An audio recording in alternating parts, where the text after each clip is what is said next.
Memoirs of a Revolutionist, Pyotr Kropotkin, Part 1st, Childhood. Moscow is a city of slow historical growth, and down to the present time its different parts have wonderfully well retained the features which have been stamped upon them in the slow course of history. The Trans-Moskva River district, with its broad, sleepy streets and its monotonous, grey-painted, low-roofed houses, of which the entrance gates remain securely bolted day and night, has always been the secluded abode of the merchant class and the stronghold of the outwardly austere, formalistic, and despotic nonconformists of the old faith.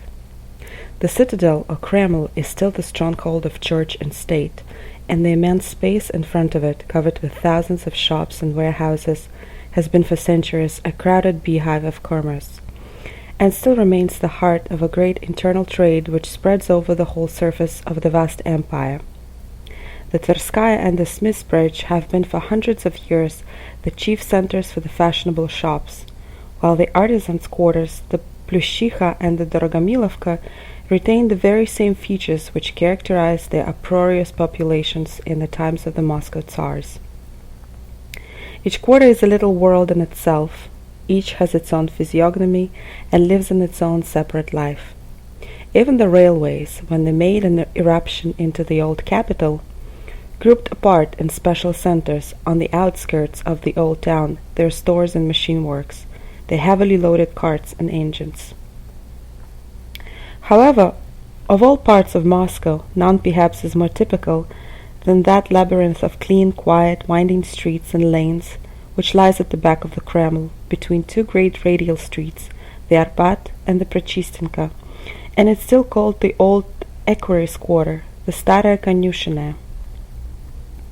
Some 50 years ago there lived in this quarter and slowly died out the old Moscow nobility, whose names were so frequently mentioned in the pages of Russian history before the times of Peter I, but who subsequently disappeared to make room for the newcomers, the men of all ranks, called into service by the founder of the Russian state. Feeling themselves supplanted at the St. Petersburg court, these nobles of the old stock retired either to the Old Equerries' Quarter in Moscow or to the picturesque estates in the country round about the capital, and they looked with a sort of contempt and secret jealousy upon the motley crowd of families which came from no one knew where to take possession of the highest functions of the government in the new capital on the banks of the Neva.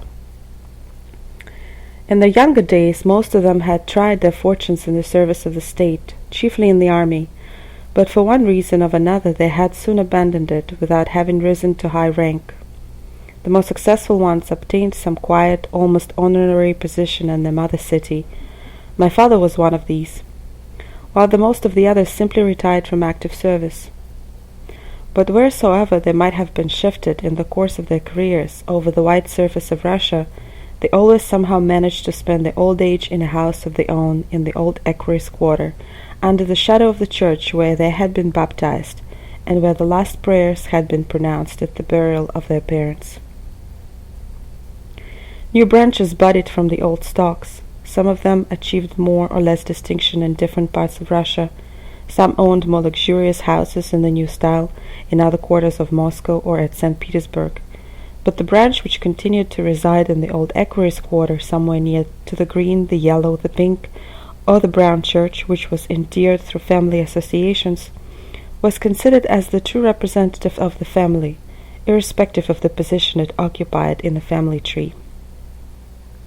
Its old-fashioned head was treated with great respect, not devoid, I must say, of a slight tinge of irony, even by those younger representatives of the same stock who had left their mother city for a more brilliant career in the St. Petersburg Guard or in the court circles. He personified for them the antiquity of the family and its traditions. In these quiet streets, far away from the noise and the bustle of the commercial Moscow, all the houses had much the same appearance. They were mostly built of wood, with bright green sheet iron roofs, the exteriors stuccoed and decorated with columns and porticos. All were painted in gay colors. Nearly every house had but one story, with 7 or 9 big, gay-looking windows facing the street.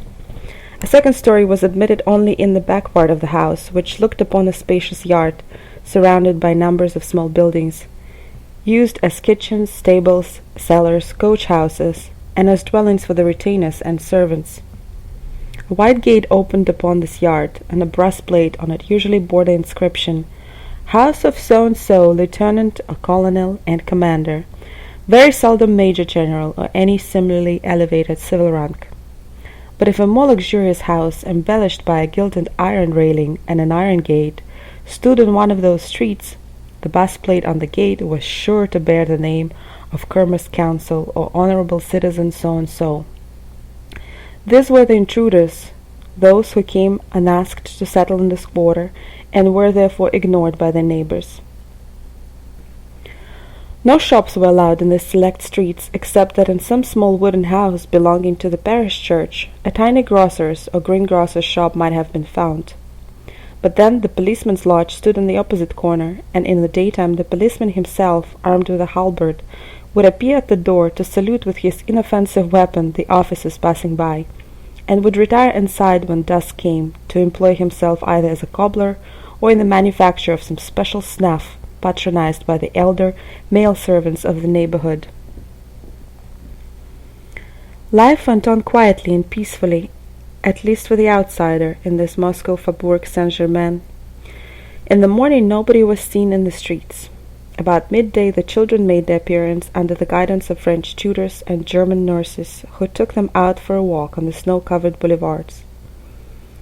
Later on in the day the ladies might be seen in their two-horse sledges, with a valet standing behind on a small plank fastened at the end of the runners, or ensconced in an old-fashioned carriage, immense and high, suspended in big curved springs and dragged by 4 horses, with a postilion in front and 2 valets standing behind.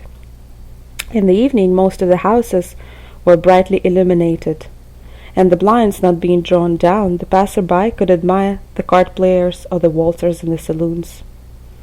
Opinions were not in vogue in those days, and we were yet far from the years when, in each one of these houses, a struggle began between fathers and sons, a struggle that usually ended either in a family tragedy or in a nocturnal visit of the state police. 50 years ago nothing of the sort was thought of. All was quiet and smooth, at least on the surface. In this old Aquarius quarter I was born in 1842, and here I passed the first 15 years of my life. Even after our father had sold the house in which our mother died, and bought another, and when again he had sold that house, and we spent several winters in hired houses, until he had found a third one to his taste, within a stone's throw of the church where he had been baptized, we still remained in the old Aquarius quarter, leaving it only during the summer to go to our country seat.